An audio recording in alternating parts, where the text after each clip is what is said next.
1 நாளாகமம் 29:12. 1 நாளாகமம் 29:12. ஐஸ்வர்யமும் கனமும் உம்மாலே வருகிறது,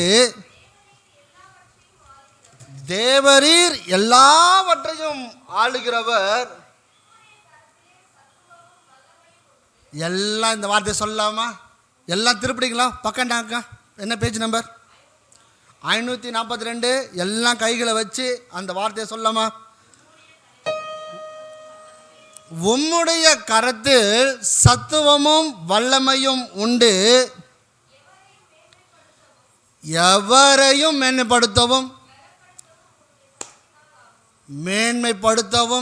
பலப்படுத்தவும் உம்முடைய கரத்தினாலே ஆகும். ஆமென். இன்னொருத்தர் ஒரு பகுதி வாசிக்கலாம். அப்போஸ்தலர் 11:21. அப்போஸ்தலர் கர்த்தருடைய கரம் அவர்களோடு இருந்து அநேக ஜனங்கள் விசுவாசிகளாகி கர்த்தரிடத்தில் திரும்பினார்கள். இது அப்போஸ்தலர் வருது. ஸோ கர்த்தருடைய கரம். ஆமென். தேவனுடைய கரம் இன்னைக்கு நம்ம வாசிச்சோம். இப்போ வாசித்த பகுதியில் பார்த்தீங்கன்னா என்னாகும்போது நம்ம வாசிக்கும்போது என்ன நடந்த செய்தி? என்ன நடந்தது? இஸ்ரேல் ஜனங்க எகிப்துலேருந்து ஆண்டவர் அவரோட பலத்த கரத்தினால ஓங்கிய புயத்தினால இஸ்ரேல் ஜனங்களை வனாந்திரத்தில் கொண்டு வராரு. பகலில் மேகம் என்னென்னலாம் நடந்தது பாருங்கள். பகலில் மேக ஸ்தம்பம், நைட்டில் அக்கினி ஸ்தம்பம். சாரி இல்லையா? ஒரு குருவம் நடக்கிறாங்க. பாதரட்சி தேயிலை, போட்டிருக்க ட்ரெஸ்ஸு பழமையாகல, சாப்பிட்றதுக்கு மண்ணா இல்லையா? அவங்க போகிற இடத்துல எல்லாம் சத்துருவை மேற்கொண்டே போகிறாங்க. அப்போ கவனிங்க, எவ்வளோ பெரிய ஆண்டவர், எவ்வளோ பெரிய மகத்தான. இந்த சைடு செங்கடல், இந்த சைடு பார்த்தா பெரிய என்னது யோர்தான் இல்லையா? இந்த சைடு எரிகோ, இந்த சைடு பார்த்தீங்கன்னா பெரிய பெரிய ஆளுங்க எல்லாரும் ஆண்டவர் அவங்கள முறித்து அவங்கள பெரிய பானதன் ஒரு தேசத்துக்கு கொண்டு வர பெரிய ஒரு லீடர்ஷிப் மோசையை கொண்டு ஆண்டவர் நடத்திட்டு வரும்போது இந்த ஜனங்க என்ன பண்ணுறாங்க? கறி வேணும்னு அழுகுறாங்க. என்ன வேணுமா? அதில் வசனம் அப்படி தான் இருக்குது. இறைச்சி வேணும்னு அழுகுறாங்க இல்லையா? அழுதுட்டு இந்த ஆண்டவர்கிட்டே சொல்கிறாங்க, மோசைக்கிட்ட போயிட்டு வாக்குவாதம் பண்ணுறாங்க. என்னன்ட்டு, எங்களுக்கு இறைச்சி வந்தால் தான் வரணும். நாங்கள் எகிப்தில் இருக்கும்போது நாங்கள் எப்படி சாப்பிட்டோம்? அங்கே பண்ண வேலை எங்களுக்கு தெரில இல்லை? என்ன அடி, என்ன ஒரு டைட்டு ஒர்க்கு. 24 மணி நேரத்தில் 20 மணி நேரம் வேலை செஞ்சுருக்காங்கன்னு கூட ஒருத்தவங்க சொல்கிறாங்க. அப்போ அவ்வளோ நெருக்கி அவ்வளோ பாரத்தில் வேலை செஞ்சவங்கள கடவுள் அவங்க சத்தத்தை கேட்டு வெளியே கொண்டு வர்றாரு அவருடைய ஓங்கிய கரத்தினால, பலத்த புயத்தினால. அப்போ கவனிங்க, என்ன தெரியுமா? அந்த இடத்துல ஆண்டவர் மோசையை பார்த்து கேட்குறாரு, அப்பா ஆண்டவர்கிட்ட ஜெபம் பண்ணும்போது அவர் சொல்கிறாரு, இந்த 6 லட்சம் பேர் இருக்கிறாங்கல்ல, இவனுங்க யார்? இவனுங்க காலாட்கலாம். என்னவா சொல்லுங்கள்? காலாட்கள் அப்படின்னா இவனுங்க சாப்பிடணும். அந்த பந்திக்கு போவான் தெரியுமா, ஃபங்க்ஷனுக்கெல்லாம். என்றைக்குமே அந்த சாப்பிடாத பந்தி போனால் எப்படி சாப்பிடுவான்? கேட்டு வாங்கி சாப்பிடுவான். கவனிச்சிருங்களா? என்ன பந்தி யாரும் போனது இல்லையா? இல்லை கவனிங்க, பந்திக்கு போகிறப்ப என்ன பண்ணுவான்? புதுசாக நல்ல ஃப்ரெஷ்ஷாக வீட்டில் என்ன இருக்கும், என்ன தான் நம்ம சாப்பிட்டாலும் இந்த பந்திக்கு போகும் சாப்பிடும்போது ராஜா இவர் சொல்கிறாரு, மோசே சொல்கிறாரு ஆண்டவர்கிட்ட, எப்பா இவனுங்க 6 லட்சம் காலாட்கள், இவங்களுக்கு எவ்வளோ இறைச்சி போட்டாலும் பத்தாது, சமுத்திரத்தில் இருக்கிற மச்சத்தை எடுத்துகிட்டு போட்டாலும் பத்தாது, இவங்க சாப்பிட்ற சாப்பாடு அந்த மாதிரி சாப்பிடு. இவங்களுக்கு நீங்கள் எங்கே போவீங்க? 6 லட்சம் பேருக்கு நீங்கள் என்ன பண்ணுவீங்க? ஆண்டவரை மோசையை பார்த்து சொல்கிறாரு, கர்த்தருடைய கை குறுகிடுச்சோ மோசே? இல்லை, நீ நாளைக்கு உன்னோட ஆளுகளை பரிசுத்தப்படுத்து, நாளைக்கு பாளையத்தில் பாரு, அடிக்கிற ஒரு காற்றுல 1 நாள் இல்லை, 2 நாள் இல்லை, 10 நாள் இல்லை, 20 நாள் இல்லை, 30 நாள் அவன் மூக்கில் முகந்து அவன் வாயில் என்ன பண்ணான்? தெவிட்டி போகிற அளவுக்கு அவனுக்கு என்ன பண்ண போகுது? இறைச்சி வரப்போகுது. கர்த்தருடைய கை குறுகி போகிறது. பக்கத்தில் பார்த்து சொல்லுங்கள். அந்த இஸ்ரேல் ஜனங்களுக்கு அப்படி நடத்தினாரு, என் குடும்பத்திலுமே அவர் நடத்த போகிறார். ஆமென் சொல்லுங்கள். அவருடைய கரத்தினால் என்ன நடத்த போகிறார்? ஆமென்.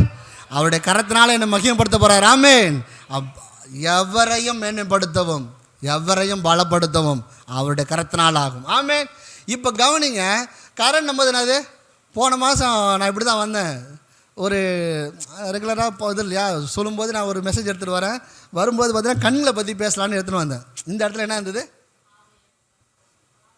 காதை பற்றி போட்டிருந்தது. ஸோ ஒரு கனெக்ட் ஆயிடுச்சு. நாங்கள் அப்படி பேசணும், அண்ணன்ட்ட சொன்னோம்.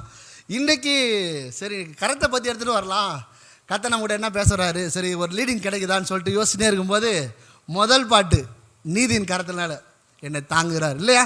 ஸோ தம்பி அதை பற்றி தான் ஒரு வாட்டி லீடிங்காக கொடுக்குறாரு. இந்த பாட்டு எனக்கு இந்த வரி எனக்கு ரொம்ப உந்துதலாக இருந்ததுன்னு சொல்லிட்டு. ஆமேன். உண்மையாகவே கர்த்தர் நம்முடைய ஜபங்களுக்கு அவருடைய கண்கள் திறந்தவைகள், அவருடைய செவிகள் கவனிக்கிறோம். ஆமேன். நான் உட்காந்து ஜெபம் பண்ணி நாங்கள் கொண்டு வரோம். கவனிங்க, இப்போ இந்த கரம் யார் மேலே இருந்தது வேதத்தில், அந்த மனுஷன் என்ன மாதிரி கேரக்டரு, அவனுக்குள்ளே காணப்பட்ட ஒரு குணங்கள் நாம் இன்றைக்கி நம்ம படிக்க போகிறோம். ஆமேன். கர்த்தர் நல்லவர், நம்மளோடு இடைபடுவாராக. எல்லாரும் திருப்பணும் எஸ்ரா புஸ்தகம். எஸ்ராவில் எவரையும் மேன்மைப்படுத்தவும் எவரையும் பலப்படுத்தவும் அவருடைய கரத்தினால் ஆகும். ஆமேன். அவருடைய கரத்தில் சத்துவம் உண்டு, அவருடைய கரத்தினால் வல்லமம் உண்டு, அவருடைய கரத்தினால் மேன்மைப்படுத்த முடியும், அவருடைய கரத்தினால் ஒரு பெரிய வல்லமை உண்டு. ஆமேன். பலப்படுத்தவும் முடியும். கர்த்தர் நல்லவர். எஸ்ரா புஸ்தகம் எல்லாம் திருப்பலாம். யார் இந்த எஸ்ரா? யார் இந்த எஸ்ரா? எஸ்ரா புஸ்தகம் பார்த்தீங்கன்னா, நான் போன மாதம் கடைசி பகுதி வந்து எஸ்ரா பற்றி தான் பேசுகிறேன். ஞாபகம் இருக்காருன்னு கண்களை பற்றி பேசும்போது கடைசி டாபிக் எஸ்ரா. ஸோ மறுபடியும் நான் லீடிங்கோடு வந்து படிக்கிற அந்த புஸ்தகத்தில் மொத்தமே 10 பகுதி தான், 10 சாப்டர் தான் அந்த இதில் 10 சாப்டரு. அதில் எஸ்ரா வந்து ஸ்டார்டிங்லேருந்து வரவே மாட்டார், அவர் பேரே இருக்காது. நீங்கள் பாருங்கள், 7ஆம் அதிகாரம் வரைக்கும் அவர் பேரே வராது, எஸ்ரான்ற ஒரு பேர் வராது. ஆனால் 7ஆம் அதிகாரத்தில் 6ஆம் வசனம் வாசிங்க. 1வது வசனத்துலேருந்து ஸ்டார்ட் ஆகும், 7ஆம் வசனத்தில் ஒரு கிளியராக இருக்கும். 7ஆம் அதிகாரம் 6ஆம் வசனம். இந்த எஸ்ரா எப்போவுமே வசனம் வாசிக்கும் போது அர்ஜனே படாதீங்க, பொறுமையாக நிறுத்தி வாசிங்க, எல்லாருக்கும் அழகாக புரியும்.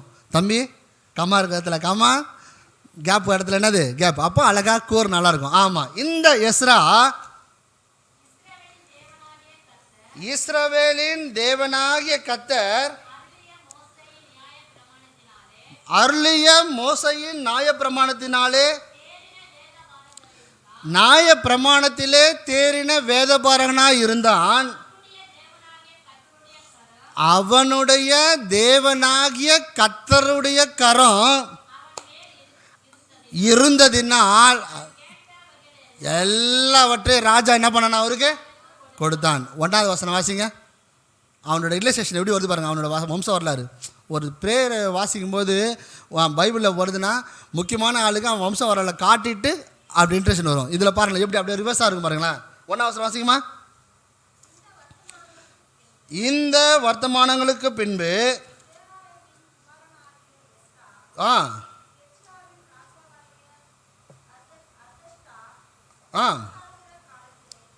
அர்சஸ்தா ஓகே அரசாளுடைய காலத்திலே இவன் எங்கேருந்து வந்தா தெரியுமா? பாபிலோனில் 70 வருஷம் சிறைப்பட்டு இருக்காங்க இஸ்ரேல் ஜனங்க. யாருக்கு அப்புறம்? இந்த எகிப்துக்கு அப்புறம் ஒரு 70 வருஷம் சிறையிருப்பில் இருக்கிறாங்க. சிறையிருப்பில் இருக்கிற செய்தியை யார் கேட்டால் வந்து பார்க்குறாங்க, பாபிலோன்லேருந்து வந்து பார்க்குறாங்க. எஸ்ரா பார்த்தா என்ன இருக்குது, ஆலயம் பழுதாக கிடக்குது. இதை பார்த்தோன்னே எஸ்ரா யார், ரொம்ப எஸ்ராவோட ஒரு பாயிண்ட் மாதிரி சொல்கிறேன். இந்த எஸ்ரா வாழ்ந்த காலம் பார்த்தீங்கன்னா கிமு என்ன சொல்கிறாங்க தெரியுமா, 650 காலத்தில் வாழ்ந்தான் சொல்கிறான். இவன் ஒரு பெரிய ஒரு லீடர்ஷிப்பு, இவன் ஒரு பெரிய வேதபாரகன், இவன் ஒரு ஆசாரியன். அது இல்லாமல் யார், ஒரு பெரிய ஒரு டீமை நடத்தின ஒரு ஹேண்டில் பண்ண ஆள், ராஜாவுக்கு உதவியாளராக இருந்த ஆளாக இந்த எஸ்ரா. இவனுக்குள்ளே காணப்பட்ட குணங்கள். ஆமேன். அதை நாம் இன்றைக்கி படிக்க போகிறோம். முதல் காரியம், கர்த்தருடைய கரம் யார் மேலே இருந்தது? தேவனாகிய கர்த்தருடைய கரம் யார் மேலே இருந்ததா? வசனம் எப்படி தானே இருக்குது, எப்படி இருக்குது சொல்லுங்கள், படிங்க. தேவனாகிய கர்த்தருடைய கரம் யார் மேலே இருந்ததா? எஸ்ரா. ஆமேன். கர்த்தருடைய கரம் அவன் மேலே இருந்ததுனால அவன் கேட்ட எல்லாவற்றையும் என்ன பண்ணான், ராஜா அவனுக்கு கொடுத்தான். இன்றைக்கி இந்த இம்மானுவேல் ஜப வீட்டில் வந்திருக்கிற நீ எவ்வளோ பெரிய கேரட், எந்த இடத்துல இந்த இஸ்ரேல்லேருந்து 70 வருஷம் அடிமையாக வந்திருக்காங்க. என்னென்ன காரியத்தில் நம்ம அடிமையாக இருந்திருக்கிறோம், வெளிச்சத்தின் பிள்ளைகளாக இருந்தாலும் வந்திருக்கோம், தேவனுக்கு தூரமாக வந்திருக்கிறோம். இன்றைக்கி இந்த இம்மானுவேல் ஜப கூடத்தில் வந்து என்ன பண்ணியிருக்கோம், ஒரு வெளிச்சத்தின் பிள்ளைகளாக மாறிருக்கோம். நமக்கு அவருடைய காரம் நம்ம மேலே இருக்குது. ஆமேன். அதை நம்ம செய்கிற நம்ம கேட்குற எல்லா காரியத்தையும் நமக்கு அது செய்ய போகுது. ஆமேன். ஒரு 4 காரியம் என்னென்ன பார்த்தீங்கன்னா, முதல் காரியம் இந்த எஸ்ரா என்ன தெரியுமாண்ணா? வாசிங்க 6 வாசிங்க ஒரு வாட்டி. எஸ்ரா அருளிய மோசையின் நியாயப்பிரமாணத்தினாலே தேறின வேதபாரகனாய் இருந்தான். அவன் தேவனாகிய கர்த்தருடைய கரம் இருந்ததினால் அவன் கேட்டவையெல்லாம் ராஜா அவனுக்கு கொடுத்தான். நல்லா கவனிங்க. ஒரு ராஜா ஒரு ஸ்டேட்மெண்ட் கேட்குறாரு அப்படின்னா அவன் ராஜாவுக்கு எந்த அளவுக்கு அவன் நெருக்கமாக வந்திருக்கணும். கரெக்டாக? ரெண்டாவது நல்லா கவனிங்களா, இவன் ஏன் இந்த மாதிரி இருந்தான்? இவனுக்குள்ளே காணப்பட்ட ஒரு முக்கியமான குணம் என்ன தெரியுமா? அதே 10 வசனம் வாசிங்க, 7-10 வாசிங்க. கர்த்தருடைய செய்யவும் இஸ்ரவேலின் கட்டளைகளையும் நீதி நியாயங்களையும் உபதேசிக்கவும் எஸ்ரா தன் இருதயத்தை பக்குவப்படுத்தியிருந்தான். ஆமேன். முதல் கேரக்டர் எஸ்ராக்குள்ள காணப்பட்டது. அவன் மேலே கர்த்தரோட கரம் இருந்ததுனால ராஜா அவனுக்கு கேட்ட எல்லாவற்றையும் செஞ்சு கொடுத்தான். என்ன தெரியுமா ஒரு பெரிய சீக்ரெட்டு? இந்த எஸ்ரா தான் இருதயத்தை என்ன பண்ணான்? பக்குவப்படுத்துகிறான். அழகாக சொல்லுவாங்க ஒருத்தன், தனி மனுஷன் மாறாமல் ஒரு குடும்பம், தனி மனுஷன் மாறாத ஒரு குடும்பம் என்ன ஆகுது? மாறாது. அது இப்படி சொல்லலாமா? தனி மனிதனோட வளர்ச்சி ஒரு குடும்பத்தோட வளர்ச்சி, ஒரு குடும்பத்தோட வளர்ச்சி ஒரு பகுதி, ஒரு கிராமத்தோட வளர்ச்சி, அந்த கிராமத்தோட வளர்ச்சி என்னது? ஒரு நகரம், ஒரு பட்டணத்தோட வளர்ச்சி, ஒரு பட்டணத்தோட வளர்ச்சி ஒரு நாட்டோட வளர்ச்சி.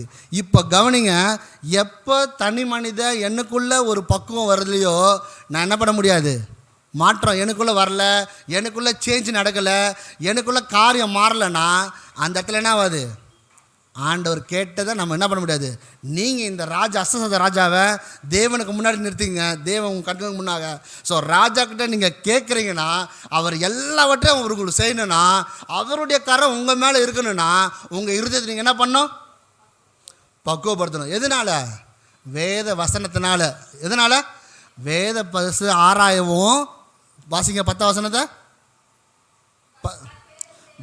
ஆராயவும் அதன்படி செய்யவும் இஸ்ரவேலின் கட்டளைகளையும் நீதி நியாயங்களையும் உபதேசிக்கவும் எஸ்ரா தன் இருதயத்தை பக்குவப்படுத்தியிருந்தான். நீதிமொழிகள் 21:1 சொல்லுது, ராஜாவின் இருதயம் நீர்க்கால்கள் போல இருக்கும், அவன் அவனை சித்தமானவர்கள் எல்லாம் என்ன பண்ணுறாராம்? வாசிங்க. திருப்புராரம் நீதிமொழிகள் 21:1.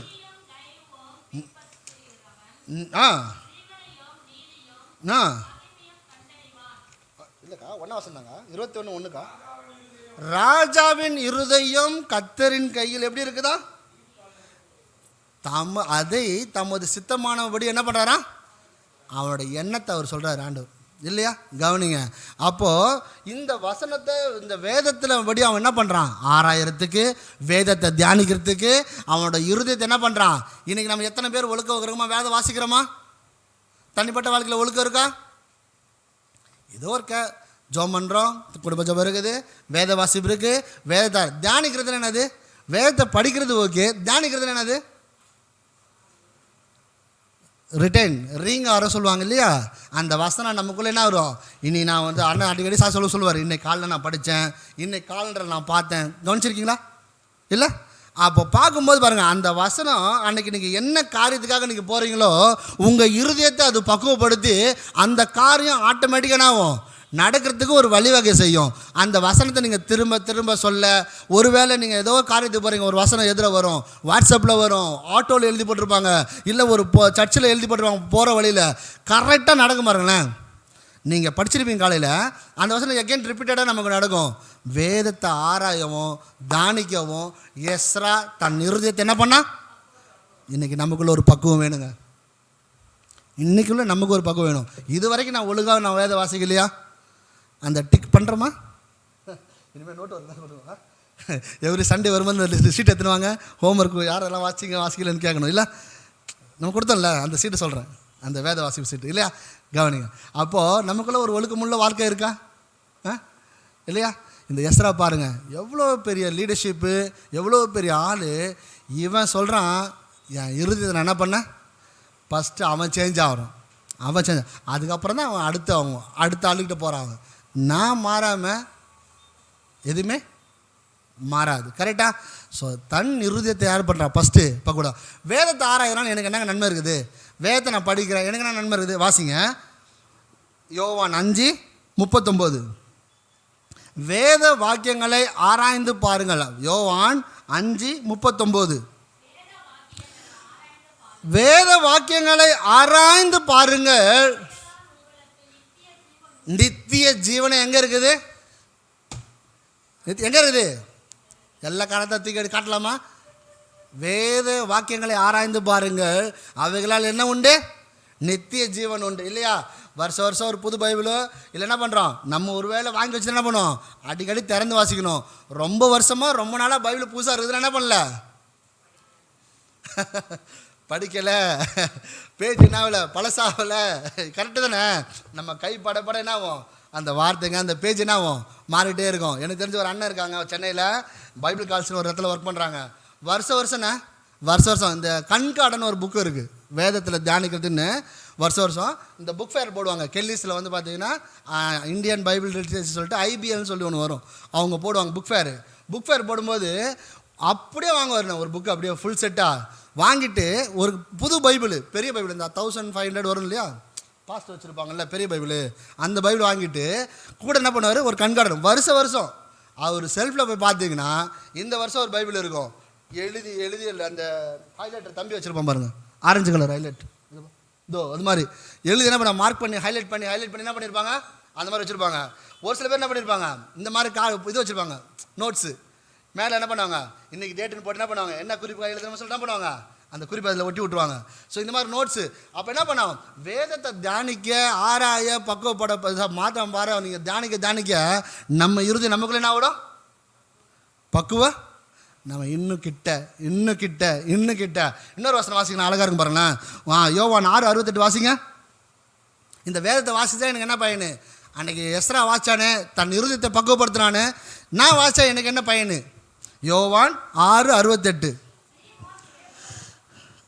பேதுரு பிரதித்திரமாக, ஆண்டவரே யாரிடத்துல நாங்கள் போவோம், நித்திய ஜீவ வசனங்கள் யார்கிட்ட இருக்குது? என்ன மாதிரி ஒரு அறிக்கை பாருங்களேன். இல்லை, நான் வசனம் வாசிக்கிறேன், என்ன எனக்கு நித்திய ஜீவனே நீங்கள் தான்பா. யாருக்கு? நித்திய ஜீவனே நீங்கள் தான். என் இருதயம் பக்குவப்படணுமா, அந்த இருதயம் பக்குவப்பட்டு நான் எங்கே போனோம், நித்திய ஜீவன் போனோம். அங்கே தான் என்ன இருக்குது, எனக்கு வழி, நித்திய ஜீவன் இருக்குது. ஆமேன். இன்னொரு வசனம் பியூட்டிஃபுல்லாக இருக்கும், வாசிங்களா. அப்போஸ்தலர் 17:11 வாசிங்க. அப்போஸ்தலர் 17:11 ஒரு பட்டணத்தார் குறித்து அங்கே இருக்குது. அப்போஸ்தலர் 17. இந்த வசனம் வாசினால யார்கிட்ட நித்திய ஜீவன் உண்டு. இந்த வசனம் பாருங்களா, இன்னும் சூப்பராக இருக்கும். 17:11 அப்போஸ்தலர் வாசிங்க. அந்த பட்டணத்தார் மனோவாஞ்சையாய் வசனத்தை ஏற்றுக்கொண்டு காரியங்கள் இப்படி இருக்குது என்று பார்த்து தேவ வாக்கியங்களை ஆராய்ந்து என்ன பண்ண தெரியுமா, பார்த்ததினால் தெசலோனிக்கேயரை காட்டிலும் யாரா இருந்தாங்களா? பக்கத்தில் கேளுங்க, யாரா இருந்தாங்க? யார் அந்த பட்டணம் தெரியுமா? வீட்டில் போய் வாட்சி பாருங்கள். பேயார் சபை, இன்னொரு சபை இருக்குது, பேயார் சபைன்னு. அந்த சபைக்கு பவுல் எழுதும்போது சொல்கிறாரு, தெசலோனிக்கேயர் நற்குணசாலிங்க, ஆனால் இவங்க மனோவாஞ்சிய வசனத்தை என்ன பண்ணுறாங்க, தியானிக்கிறதுனால இவங்க என்ன பண்ணிட்டாங்க, அந்த வசனத்து மேலே தெசலோனிக்கேய பட்டணத்தில் ஒரு படி மேலேபடி என்ன ஆகிட்டாங்க, நற்குணசாலிகளாக இருக்காங்க. ஒருவேளை தெசலோனிக்கேயர் எப்படி இருந்திருப்பாங்க, குணசாலிகளாக இருந்திருப்பாங்க. நற்குணசாலின்னு எக்ஸ்ட்ரா வரும்போது ஒரு வேர்டு என்ன வருது, அதிகமாக எக்ஸ்ட்ரா ஒரு போர்ஷன். கரெக்டா? உண்மையா இல்லையா? டெய்லி வேதத்தை வாசிக்கணும். ஆமேன். டெய்லி வேதத்தை நீங்கள் நேசிக்கணும். ஆமேன். மனோவாஞ்சியா உங்கள் இருதயத்தில் நீங்கள் அந்த வார்த்தையை கேட்டுட்டு என்னென்ன காரியத்தை ஜெபிக்கிறேங்கப்பா ஆண்டவரே நீங்கள் எனக்கு சொல்லியிருக்கீங்க, நீங்கள் எனக்கு செய்வீங்க. நீங்கள் வார்த்தையை நீங்கள் எனக்கு பலப்படுத்திருக்கீங்க, நீங்கள் எனக்கு செஞ்சுவீங்க. செய்யாமல் இருக்க போகிறதில்லன்னு என்ன பண்ணோம்? ஒரு பெருத்த ஒரு மகிழ்ச்சியோடு என்ன பண்ணோம்? அந்த வார்த்தையை நீங்கள் ஏற்றுக்கொள்ளணும். ஆமேன். நித்திய ஜீவ வசனங்கள் உம்மிடத்தில் இருக்குதுப்பா, நாங்கள் யார்கிட்ட போவோம்? உண்மை தானே? எஸ்ரா தன் இருதயத்தை பக்குவப்படுத்துகிறான். வேதத்தை ஆராயறதுக்கு, வேதத்தை தியானிக்கிறதுக்கு, வேதத்தை பார்த்தீங்கன்னா அப்பா ஆராய்ச்சி பண்ணுறதுக்கு தன் இருதயத்தை பக்குவப்படுத்துகிறான். இன்றைக்கி ராஜா தேவங்கிட்ட, ஆண்டவர்கிட்ட, ஒருவேளை உங்களுக்கு தெரிஞ்ச பெரியவங்ககிட்ட, இல்லை ஏதோ ஒரு பெரிய காரியத்துக்கு ஏதோ ஒரு உதவிக்காக நீ வந்துக்க தெரியுமா? தேவ பிள்ளையே, எந்தெந்த காரியத்தை உனக்கு செய்யணுமோ, கர்த்தருடைய கரம் உன் மேலே இருந்து செய்யணுமோ, நீ உன் இருதயத்தை பக்குவப்படுத்தணும். ஆமென். வேதத்தை ஆராயறதில்ல இல்லை. அன்றைக்கி பார்த்தீங்கன்னா ஆதியாகமத்தில் ஈசாக்குக்கு இப்போ பொண்ணு பார்க்க போகிறாங்க. ஈசாக்குக்கு யார் போகிறது? பொண்ணு பார்க்க போகும்போது என்ன இருப்பாங்க? எல்லாம் என்ன பேசுவாங்க? பாய்ஸ் என்ன பேசுவாங்க? தம்பிக்கு பார்த்து தான் இருக்கிறாங்க இல்லை என்னண்ணே ஒரு இதில் விஷன் இருக்கும் இல்லையா? எப்படி இருக்கணும், குண்டா அழகா, அது மாதிரி சொல்லுவாங்கள்ல. அப்போ விஷன் இருக்கும்போது இவன் எங்கே தெரியுமா இருக்கிறான்? ஈசாக்கு சாயங்கால வேலையில் தானம் பண்ண முடியும். எங்கே போனா? வயல்வெளிக்கு. எங்கே போகிறான்? வயல்வெளிக்கு. இல்லை எவ்வளோ பெரியல இவங்க அப்பா எலியேசரை வீட்டு வேலைக்காரனை கூப்பிட்டு போய் என் பொண்ணு பாடுறான், பார்த்து கூப்பிட்டு வாட அனுப்பிச்சி விட்டாரு. இவன் என்ன பண்ணுறான்? தன்னோட வேலை என்னதான் இருந்தாலும் சாயங்கால வேலை எங்கே போகிறான்? வயல்வெளிக்கு தியானம் பண்ண. இன்றைக்கி நம்மளோட வாழ்க்கை எப்படி இருக்குது? வேதத்தை தியானிக்கிறதுல இருக்குதா? ஒரு வேலை இல்லைன்னா இன்னிலேருந்து நம்ம என்னது ஃபஸ்ட்டு நம்ம இருதயத்தை நம்ம பக்குவப்படுத்தணும். ஆமென். எஸ்ரா கேட்ட காரியத்தை எல்லாத்தையும் ராஜா அவனுக்கு கொடுத்தானா. அப்போ கர்த்தருடைய கரம் அவன் மேலே இருந்தது, ஆண்டவர் கொடுத்தாரு, ராஜா கொடுத்தான், உண்மைதான். ஆனால் என்ன தெரியுமா எஸ்ராவில் காணப்பட்ட ஒரு முக்கியமான ஒரு குணம்? அவன் இருதயம் தனக்குள்ளே பக்குவப்பட்டுச்சு. ஆமென். ரெண்டாவது காரியம் வாசிங்க, எஸ்ரா அதே 7ஆம் அதிகாரம், எஸ்ரா 7 10ஆம் வசனம் வாசிங்கக்கா. சரி 28ஆம் வசனம் வாசிங்க. 7:28. அப்போ அக்கா நல்லா சத்தமாக வச்சோம்மா குட்டி நீ தானா? நல்லா சத்தமா. அப்படியே என் தேவனாகிய கர்த்தருடைய கரம் என் மேல் இருந்ததினால் நான் திடன் கொண்டு இஸ்ரவேலின் சில தலைவர்களை என்னோடு கூட வரும்படி என்ன பண்ணான்? கவனிங்க, இவன் என்ன பண்ணுறான்? எஸ்ரா காரியத்தை போய் பார்த்துட்டான், ஆலயத்தை பார்க்குறான், ரொம்ப செப்பனில் ரொம்ப அழுதுருக்கிறான். இஸ்ரேலில் 70 வருஷம் நாங்கள் அடிமையாக இருக்கோம், இன்னும் எங்கள் ஆலயம் இப்படி இருக்குதுன்னு சொல்லிட்டு என்ன பண்ணுறான்? ராஜா கிட்ட யாருன்னா நெகேமியாவும் வராரு, பின்னாடியே எஸ்ராவும் இருக்கார். இன்னொன்று சொல்கிறாங்க, ஒரு வேத பாடம் எழுதும்போது 2 நாளாகமோ எஸ்ரா நெகேமியா இது எல்லாமே எஸ்ரா கூட எழுதிருக்கலான்னு சொல்கிறாங்க இந்த புஸ்தகத்தை, இந்த கேரக்டர். ஆனால் நெகேமியாவும் எஸ்ராவும் பார்த்தீங்கன்னா ஒரே மாதிரி தான் இருக்கும். நெகேமியாவுக்கு வாசிச்சிங்கன்னா எப்படி இருக்கும்? என் தேவனாகிய கர்த்தரோட என் மேலே நன்மையாக இருந்ததுனால ஜனங்கள் என்ன பண்ணாங்களாம்? அவங்களாம் என்ன பண்ண வேலைக்கு தங்கள் கைகள் என்ன பண்ணாங்களாம்? திடப்படுத்தினாங்களாம். இங்கே ராஜா கிட்ட கேட்கறதுக்கு ஒன்று கூச்சம். இங்கே வாசிக்கிறான் பாருங்களேன். அப்படியே தேவனுடைய கரம் என் மேல் இருந்ததுனால் நான் திடன் கொண்டு என்ன பண்ணா? இஸ்ரவேல் என்ன பண்ணுறான்? சில தலைவர்களை என்னோட என்ன பண்ணான்? சேர்த்து கொண்டான். நல்லா கவனிங்க. திடன். நான் ஆண்டவர் கூட என் மேலே இருக்குது, ஆனால் இன்னும் எனக்கு பலன் இல்லாத ஒரு ஃபீலாகவே இருக்குது. நம்மளோட வாக்குத்தத்தம் என்னது? ஏசாயா 41:13. என்னது? பயப்படாது. ஃபஸ்ட்டு தானே, உன் தேவனாகிய கர்த்தராகிய நான் உன் வலது கையை பிடித்து என்னவா? பயப்படாது. பார்த்து சொல்லுங்கள், பயப்படாது. இன்னும் திருடன் இல்லாமல், இன்னும் நம்பிக்கை இல்லாமல், இன்னும் எனக்கு பலன் இல்லாமல் வந்திருக்கியே தேவப்பிள்ளையே, பயப்படாது. ஆமேன். நான் உன் வலது கையை பிடிச்சி ஒரு ஃபங்க்ஷன் போகிறோம், ஒரு பெரிய ஒரு எக்ஸிபிஷன் போகிறோம், ஒரு பெரிய ஒரு மார்க்கெட் போகிறோம், நம்ம பிள்ளைகளை கூட்டு போது எப்படி கொண்டு போவோம்? ஒரு சில டைம் அவன் நம்ம கை பிடிப்பான், கேஷுவலாக போயிட்டே இருப்போம் நம்ம போகும்போது. ஆனால் கூட்டத்தில் ஒரு பகுதியில் ஒரு சின்ன ஒரு கன்ஸ்ட்ரக்ஷனான இடத்துல போகும்போது நம்ம என்ன பண்ணுவோம்? நம்ம புடுறா அப்படின்னு நம்ம என்ன பண்ணுவோம்? அவன் கையை பிடிச்சி என்ன பண்ணுவான்? கூட்டு போவோம். ஏன் தெரியுமா? ஒரு கேரிங் இல்லையா? அப்போ ஆண்டவர் உங்களை பார்த்து சொல்கிறாரு, திடன் கொண்டு. ஆமென். திடன் கொண்டு. எஸ்ரா தனக்குள்ளே அவன் பக்குவப்பட்டான். இங்கே என்ன தெரியுமா வருது? திடன் கொண்டு சில மனிதர்கள் என்ன பண்ணான்? தலைவரை சேர்த்து கொண்டான். நீங்கள் ஆண்டவருடைய கரம் உங்கள் மேலே இருக்குதுன்னா, தலைவர்களாகட்டும் இல்லை வாட் எவர் ஹூஎவர் பொசிஷனில் ஹூஎவர் லீடர்ஷிப்பில் எங்கெல்லாம் பெரிய காரியங்கள் இருக்காங்களோ, நீங்கள் சொல்கிற வார்த்தைக்கு அவங்க கட்டுப்படுவாங்க. ஆமென். என்ன தெரியுமா காரியம்? வாசிங்க அதே இது பகுதியில் எஸ்ரா எப்படி வாசிங்கண்ணா? 8:28 வாசிங்கக்கா. இல்லை வாசிங்க 7:28 வாசிங்க.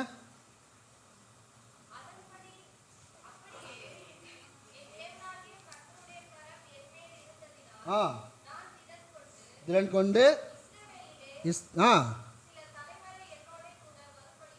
சேர்த்தனா யார் ஆயிரத்தி தலைவர்? 8:24 வாசிங்க. 8:24 வாசிங்க. பின்பு நான் தலைவரிலே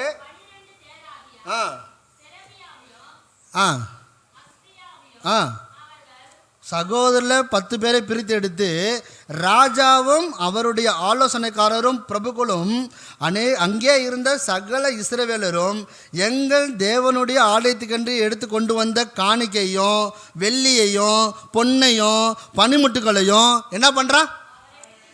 நிறுத்தி கொடுத்தான். ஆமென்.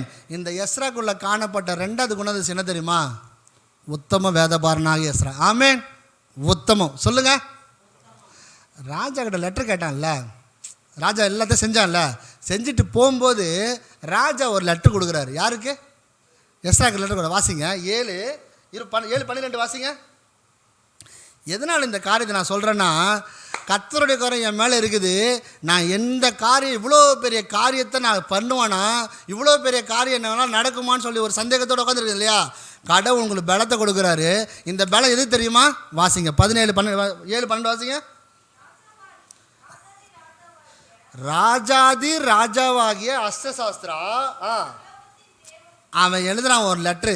பரலோகத்தின் தேவனாகிய நியாய பிரமாணத்தை போதிக்கிற உத்தம வேதபாரனாகிய எஸ்ராவுக்கு பூரண சமாதானம் உண்டாக வாழ்த்தி என்னவென்றால். ஒரு லெட்டர் எழுதும்போது எப்படி எழுதுறான்? எப்பா எஸ்ரா இல்லைன்னா அவனோட பொசிஷன் பேர் போட்டு என்ன பண்ணலாம்? ஏதோ அவன் லீடர்ஷிப் இருப்பான் இல்லையா, அது எழுதலாம். ஆனால் அங்கே ராஜா எழுதுறாரு ஒரு கடிதம், உத்தம வேதபாரனாகிய எஸ்ராவுக்கு பூரண சமாதானம் உண்டாகும் வாழ்த்து செய்தி. கவனிங்க, எஸ்ராக்குள்ளே காணப்பட்ட முக்கியமான 2வது குணம் என்னது? அவன் லீடர்ஷிப்பில் பெரிய ஆள். ஏன் தெரியுமா? இவன் கூப்பிட்றான். இவனுக்குள்ள ஒரு தயக்கம் தான். இந்த அதிகாரத்தை வாசிக்கும் உங்களுக்கு தெரியும். அவனுக்குள்ள தயக்கம். ஆனால் இவன் கேட்டவொடனே காரியம் மாறிச்சு. அவங்க கூட தலைவர்கள்லாம் கூட சேர்ந்துட்டாங்க. அந்த தலைவர்கிட்ட ஏன் இந்த காரியத்தை எழுதும்போது எழுதுறான்னா, எஸ்ரா ஒரு அந்த காலத்தில் எனக்கு தெரிஞ்சு அவன் ஒரு வேளை ஃபினான்ஸ் மினிஸ்டர், ஃபினான்ஸ் ஏதோ ஒரு லீடர்ஷிப் இருப்பான்னு நினைக்கிறேன். ஏன் தெரியும்? நான் ஃபினான்ஸ் என்னது? பணம்லாம் கையாளுவாங்கல்ல, நான் அதுதானே பொருளாதாரத்தில் ஏதோ ஒரு லீடர்ஷிப்பாக இருப்பான்னு நினைக்கிறேன். எப்படி சொல்கிறேன்னா, இவன் ஊருக்கு வரும்போது பாபிலோன்லேருந்து பார்த்துட்டு ஆலயத்தை பார்க்க வந்தான் இல்லையா, இஸ்ரேல் ஜனங்க என்ன பண்ணுறாங்க? எஸ்ராவை நம்பி பொண்ணு பொருள் வெள்ளி எல்லாத்தையும் என்ன பண்ணுறாங்க? அப்படி தங்கத்தை என்ன பண்ணுறாங்க? வேறு கொடுக்குறாங்க. இவன் எதையுமே எடுத்ததாக வசனம் சொல்லலை. எல்லாரும் கூப்பிட்டு அந்தந்த வேலைக்கு அந்தந்த காரியத்துக்கு அந்தந்த லீடர்ஷிப் என்ன பண்ணுறான்? ஒன்னோட நிறுத்தி கொடுக்குறான். நீங்கள் வீட்டில் போயிட்டு 8வது அதிகாரம் நான் தவிர ஹோம்ஒர்க் கேட்பேன் வீட்டில் வாசிக்கலான்ட்டு. 8வது அதிகாரத்தை வீட்டில் போய் வாசிக்கிறீங்க. வாசிட்டு 21லேருந்து நீங்கள் வாசிட்டா தெரியும் யார் யாருக்கு எவ்வளோ கொடுத்தான்னு சொல்லி எழுதி எடுத்துன்னு வந்து குண்டியில் போடுறீங்க. நாங்கள் செக் பண்ணுவோங்க. இல்லை பொண்ணு வேலைக்கு பொண்ணு, வெள்ளி வேலைக்கு வெள்ளி, அதாவது ஒரு என்னெல்லாம் இவன் எஸ்ராக்கிட்ட வந்ததோ அந்த காரியத்தை எதுவும் கொடுக்குறான். என்ன ஒரு உத்தமம் இல்லை? யாரோ ஒரு கொடுத்த பொருள் தானே, ஏதோ ஒரு சின்ன காரியம் தானே, எவ்வளோ ஒரு உத்தமம் இல்லை? வேதத்தில் உத்தமத்தில் பார்க்கும்போது யோபு 1வது அதிகாரம் வாசிங்க. 1:1 வாசிங்க. எப்படி ஆரம்பிக்குது யோபோட வாழ்க்கை? யோபோட வாழ்க்கை எப்படி ஆரம்பிக்குது? ஊஸ் தேசத்தில் ஒரு மனுஷன் இருக்கிறான். வாசிங்க.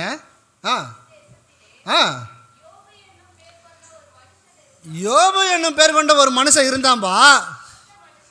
எப்படி இருக்கான் தெரியுமா? உத்தமனும், எல்லாம் சொல்லுங்க, சன்மார்க்கனும், தேவனுக்கு பயந்து பொல்லாப்புக்கு விலகுறவனுமாகி என்ன பண்ணுறான் இருந்தான். 2வது அதிகாரத்தில் ஆண்டவர் அவனை குறித்து வார்த்தை சொல்கிறாரு. என் உத்தமனாகிய யோவு மேலே உன் கண்ணை வைத்தாயோ. சபையில் இருந்து பேசும்போது சொல்கிறார் ஆண்டவர் இவனை குறித்து சொல்கிறார். ஒரு சாட்சி அவங்க ஒய்ஃபு சொல்கிறா, ஏயா இன்னும் இந்த 2வது அதிகாரத்தில் நடுவில் வரும் பாருங்க 18, 17, 20 அவங்க ஒய்ஃபு சொல்கிறாங்க, இன்னும் ஏன் இந்த உத்தமத்தில் இன்னும் நிற்கிறீரு?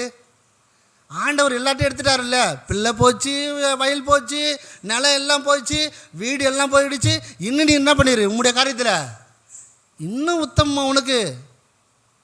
யோபு கடைசியில் எழுதும்போது சொல்கிறார், 31 அதிகாரத்தில் எழுதுறாரு, எனக்கு வாழ்வில் என் சாவே வந்தாலும் என் உத்தமத்தை ஆண்டவர் என்ன பண்ணுறாரு கையில் நிறுத்தி வச்சுக்கிறார். ஆமேன். என்ன ஒரு ஸ்டேட்மெண்ட்டில், சாதாரண இல்லை, உத்தமம். இன்றைக்கி எனக்கு உத்தமம் இருக்குதா என் வாழ்க்கையில்? சொல்கிற இடத்துல, சொல்கிற காரியத்தில், வீட்டில், மொபைலில், இல்லை என்னோடய பண விஷயத்தில், பொருளாதார காரியத்தில், என் சம்பளத்தில், இல்லை கடவுளுக்கு கொடுக்கறதில்ல, இல்லை பிள்ளைகள் அப்பா அம்மாவுக்கு உத்தமம், பெற்றோர் பிள்ளைகளுக்கு உத்தமம், கணவன் மனைவிக்கு உத்தமம், மனைவி கணவனுக்கு உத்தமம், இல்லை சபையில் போதர் விசுவாசிகளுக்கு, இல்லையா விசுவாசிகள் போதர்களுக்கு சபையில் ஒரு ஐக்கியமாக உத்தமம் இருக்கா? நம்ம தியானிக்கணும். ஆமேன். தேவனுடைய காரம் அவன் மேலே இருந்ததுனால அவனுக்குள்ள திடன் வந்தது. திடம் வந்ததில் தலைவர்களெல்லாம் சேர்த்துக்கிட்டான். சேர்த்த ஆளுகிட்ட என்ன தெரியுமா ஒரு பெரிய காரியம், அவனுக்குள்ளே காணப்பட்ட உத்தமம். ஆமேன். ரொம்ப முக்கியங்க, ரொம்ப முக்கியமானது. ஆமேன். ஒரு வசனம் வாசிங்களா, உபாகமம் 1:36 வாசிங்க. காலேபை பற்றி அங்கே சொல்லுது. காலேப் எப்படியா? உபாகமம் 1:36. 36 உபாகமம். எப்னேயின் குமாரனாகிய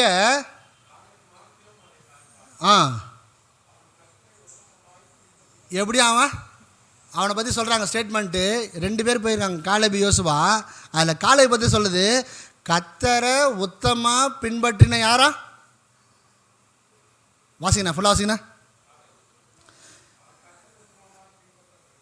கர்த்தரை உத்தமமாக பின்பற்றினபடியால் அவனுக்கும். ஆமேன்.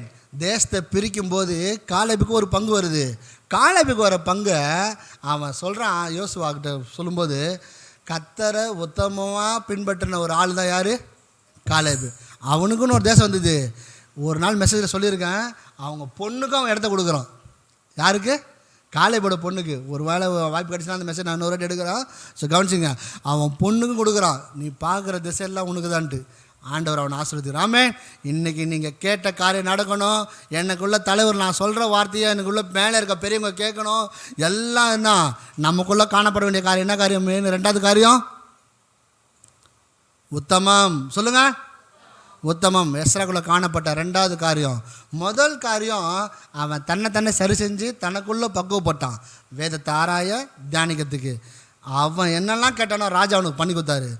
இந்த இடத்துல 2வது இடத்துல அவன் என்னெல்லாம் அவனுக்குள்ளே பலன் இல்லாமல் இருந்தது, அவனுக்குள்ளே ஒரு சோர்வு இருந்தது. கேட்கலாமா வேணாமன்ட்டு ஆண்டவன்ட்ட அதாவது ராஜா கிட்ட கேட்குறதுக்கு அவனுக்குள்ளே ஒரு திடன் வந்ததுக்கப்புறம் தலைவரில் கூட சேர்த்துக்கிட்டான். சேர்த்தது எதனால் தெரியுமா? அவன் கூட சேர்ந்த தலைவர்கள்லாம் அவனுக்குள்ளே காணப்பட்ட ஒரு உத்தமம். ஒரு வேலையை கொடுக்குறாங்களா? உத்தமம். ஒரு சின்ன காரியம் செய்ய சொல்கிறாங்களா? உத்தமம். ஆமேன். எந்த காரியம் வேணா இருக்கணும், வீட்டில் சின்ன காரியம் பெரிய காரியம், உண்மையும் உத்தமம் உள்ள ஊழியக்காரனே நீ எங்கே வா, எஜமானோட வீட்டில் என்ன பண்ண? மத்தேயு 25 இல்லையா பிரவேசிக்கணும். அவன் போகும்போது என்ன பண்ணும்? உத்தமமாக என்ன பண்ணோம்? ஆண்டவர்கிட்ட நம்மளை அபியாசப்படுத்தணும். நம்மளோட வாழ்க்கை கர்த்தரோட கரம் உங்கள் மேலே இருக்கணுமா? 2வது காரியம் உத்தமுள்ள ஒரு வாழ்க்கை. ஆமேன். எஸ்ராவில் காணப்பட்டது, நமக்குள்ளே காணப்பட்டது. 3வது ஒரு காரியம் வாட்சில் முடிக்கலாம். 5 நிமிஷம் கட்டலாம், டைம் இருக்கண்ணா? 5 நிமிஷம். இங்கே நிற்கும் போதே பயமாகவே இருக்குது. ஆமாம், லாஸ்ட் ஒரே ஒரு காரியம் சொல்லி முடிச்சிடலாம். எஸ்ரா 8:21 வாசிங்க. 8:21 21 அப்பொழுது நாங்கள்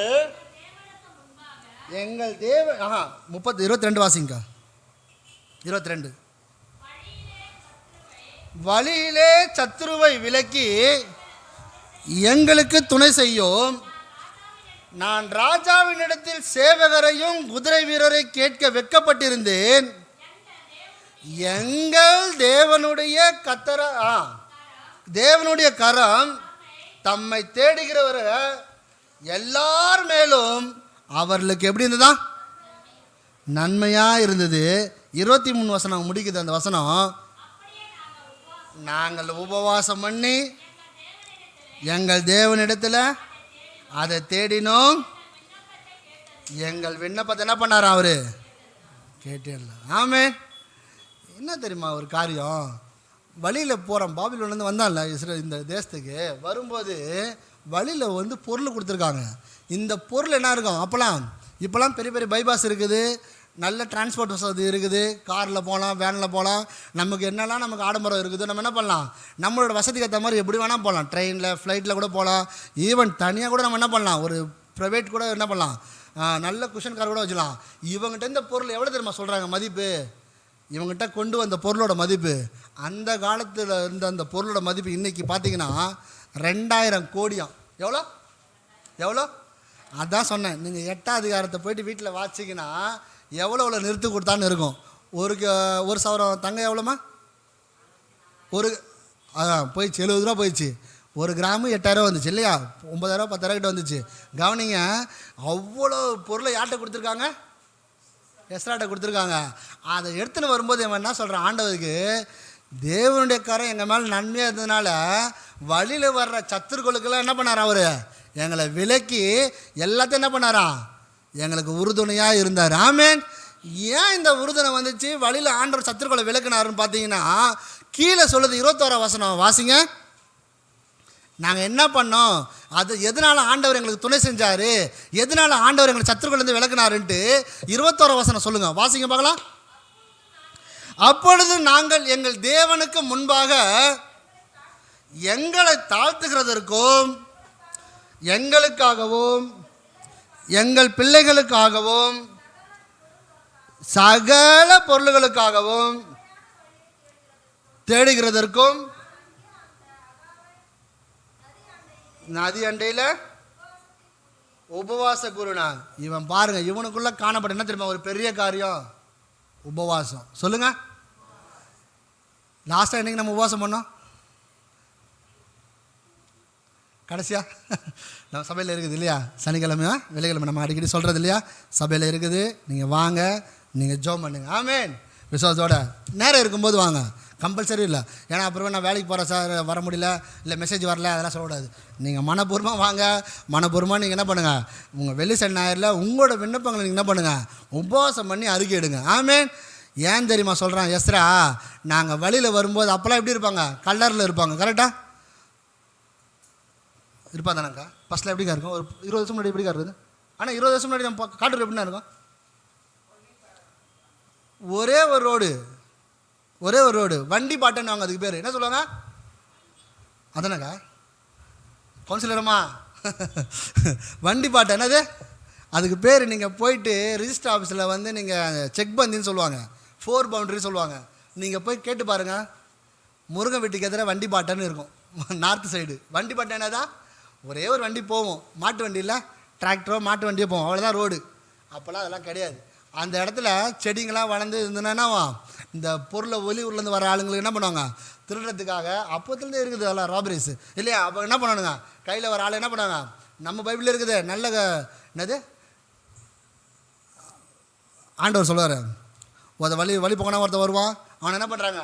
அடித்து போட்டுறாங்க இல்லையா? நல்ல சமாரியான் இல்லையா?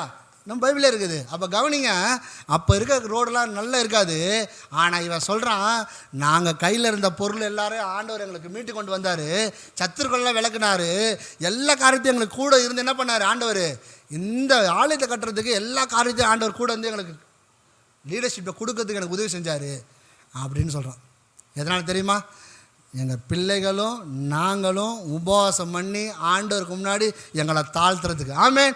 எல்லோரும் சேர்ந்து நிற்கலாமா? எல்லோரும் சேர்ந்து நிற்கலாமா? ஹல்லேலூயா. லாஸ்ட்டாக ஒரே ஒரு வசனம் மட்டும் வாசிங்க. 2 கொரிந்தியர் 1:10. இந்த காரியத்துக்கு எல்லாம் தப்பிக்கணும். வாசிங்க ஒரே ஒரு வசனம் தப்பி வாசிங்கம்மா. 2 கொரிந்தியர் 1:10. எல்லோரும் சேர்ந்து நிற்கலாமா? 2 கொரிந்தியர் 1:10. எஸ்ராக்குள்ளே காணப்பட்டது. கர்த்தர் அவனுக்கு துணை இருந்தார். கர்த்தருடைய கரம், தேவனாகிய கர்த்தருடைய கரம் உன் மேலே இருந்ததுனால 2 கொரிந்தியர் 1:10. அப்படிப்பட்ட மரணத்தை நின்று நல்லா கவனிங்க, எங்களை தப்புவித்தார், இப்பொழுதும் தப்புவிக்கிறார், இன்னும் தப்புவிப்பார். ஸ்கூலில் படிக்கிற பசங்களா ப்ரெசண்ட் பாஸ்ட் ஃபியூச்சர் தெரியுமா? நிகழ்காலம், எதிர்காலம், வருங்காலம் இல்லையா? ப்ரெசன்ட், பாஸ்ட்டு, ஃப்யூச்சர் இல்லையா? அப்போ கவனிங்க, இன்னொரு வாட்டி வாசிங்க அந்த வசனத்தை. பைபிளில் எல்லாமே இருக்குதுங்க, இல்லை வேறு லெவலில் வாசிங்க.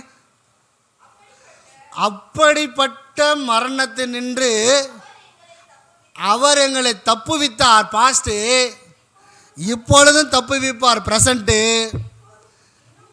இனிமேலும் அவர் எங்களை என்ன பண்ணுவார்? தப்புவிப்பார். ஆமென். எல்லாம் ஒரு நிமிஷம் கண்ணில் மூடலாமா?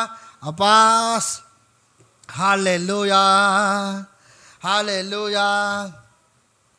எஸ்ரா கிட்ட நாங்கள் கற்றுக்கணும் ஆண்டவரே. இன்னும் ஒரு பாயிண்ட் இருக்குது, நேரத்தினால 3 பாயிண்ட்டு. என்ன பண்ணுறது? ஆமாம், கவனிங்க. இந்த 3 காரியம் எனக்குள்ளே மாறணும்ப்பா, எனக்குள்ளே வரணுமே ஆண்டவரே. என்னென்ன காரியம்?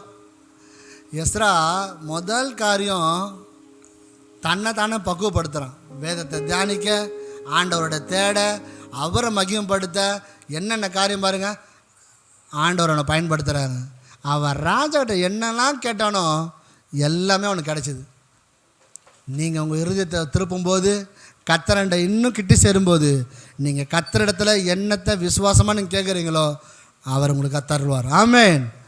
2வது காரியம், அவ்வளோ பெரிய ஆள், அவன் சொன்னவொடனே லீடர்ஷிப் எல்லாம் வராங்க. அவனுக்குள்ளே ஒரு பலன் வந்தது. வந்தவொடனே அவனுக்குள்ளே காணப்பட்ட ஒரு உத்தமம்பா, எஸ்ராக்குள்ளே காணப்பட்ட ஒரு உத்தமம். ராஜா எழுதுகிறான், உத்தம வேதபாரான எஸ்ரா. இன்றைக்கி எங்களை பார்த்து யார் சொல்லுவாப்பா? நாங்களும் உத்தமம் எங்கள் வாழ்க்கையை வாழணுமே, நாங்களும் உத்தமமாக மாறணுமே. சின்ன சின்ன காரியத்தில், கொடுக்குற பொறுப்புங்களில், கொடுத்த வேலையில், சபைக்கு வர்றதில்ல, சபை காரியத்தில் ஈடுபடுறதில்ல, சபைக்கு அடுத்த காரியத்தில் செய்கிறதில்ல, எங்களுக்குள்ள உத்தமம் வேணுமே. 3வது பாருங்கள், கர்த்தரை தேடுறதில் உபவாசத்தோடு. யாரா? அவன் பிள்ளைகளும் அவன் குடும்பத்தாரும் அவன் சபையாரும் எல்லாம் பண்ணதுனால எஸ்ரா கேட்டது என்ன பண்ணான்? ஆண்டவர் அவன் வர்ற வழியெல்லாம் அவனுக்கு துணை, சத்துருக்களை விலகினார். ஆமென். இன்றைக்கி உங்கள் குடும்பத்தில் காணப்படுற சத்துரு, உங்கள் தனிப்பட்ட வாழ்க்கை காணப்படுற சத்துரு, பிள்ளைகளோட படிப்பு காரியத்தில் காணப்படுற சத்துரு, எப்பா உங்களோட வியாபார ஸ்தலத்தில் இருக்கிற சத்துருவை, உங்கள் வேலை ஸ்தலத்தில் இருக்கிற சத்துருவை, உங்களோட குடும்ப ஒவ்வொரு காரியத்தில் உங்களுக்கு எதிராக இருக்க சத்துருவை நீங்கள் நீக்கி போடணுமா? உபவாசம் பண்ணி உங்களை தாழ்த்தி நீங்கள் ஜெபிக்கணும். தேவனுடைய கரம் உங்கள் மேலே இருக்கும். எவரையும் மேன்மைப்படுத்தவும், எவரையும் பலப்படுத்தவும் உம்முடைய கரத்தினால் ஆகும். உம்முடைய கரத்தினால் ஆகும். எங்களுக்குள்ள அந்த வார்த்தையில் தருவீராகப்பா. இந்த 3 குணாதிசயம் எங்களுக்குள்ள வளர்ந்து ஆண்டவரே. வேலைக்காரரின் கண்கள் எஜமானின் கரநோக்குதே, வேலைக்காரியின் கண்கள் எஜமானின் கரநோக்குதே. நாங்களோ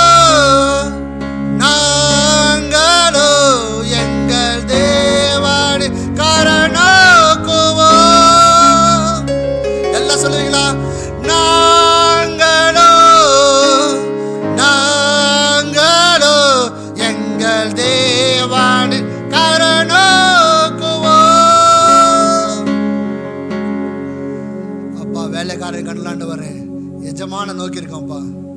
வேலைக்காரின் கைகள் கூட எஜமான தான் நோக்கி இருக்காண்டப்பா. ஆனா எங்களுடைய கண்கள் ஆண்டவரே, எங்களுடைய கரங்களப்பா உம்முடைய கரத்தையே நோக்கி இருக்கோப்பா. நீங்க இந்த மாதம் முள்ள எங்களை நடத்த போறதுக்காக சோத்துறோம். இந்த வருஷம் முள்ள எங்களை நடத்த போறதுக்காக சோத்துறோம். எங்களுடைய கண்கள், எங்களுடைய கரங்கள் உண்மையே நோக்கிட்டு இருக்கோப்பா. உம்மாலதான் ஆகும் ஆண்டவரே எங்களை பலப்படுத்த, உம்மாலதான் ஆகும் ஆண்டவரே எங்களை மேன்மைப்படுத்த, எல்லாவற்றையும் மேற்கொள்ள உம்முடைய கரத்தினாலே ஆகும் ஆண்டவரே. எஸ்ராவுக்கு உம்முடைய கரம் இருந்ததப்பா, நெகேமியாவுக்கு உம்முடைய கரம் இருந்ததப்பா. இன்னைக்கு எங்க மேலே இப்படி கரை இருக்க போறதுக்காக சோத்துறோம். எங்களை நீங்க நடந்து போறதுக்காக சோத்துறோம். எங்களை நீங்க டைரக்ஷன் பண்ண போறதுக்காக சோத்துறோம். கைட் பண்ண போறதுக்காக சோத்துறோம். ஆண்டவரே எங்க வழி எங்களுக்கு காட்டுங்கப்பா. நீங்க எங்களை நடத்த போறதுக்காக, நீங்க எங்களை துணை நிற்க போறதுக்காக வலது கையை பிடிச்சு எங்களை நடத்துங்க ஆண்டவரே. இயேசு நாமத்தில் ஜெபிக்கிறோம் நல்ல பிதாவே, ஆமென்.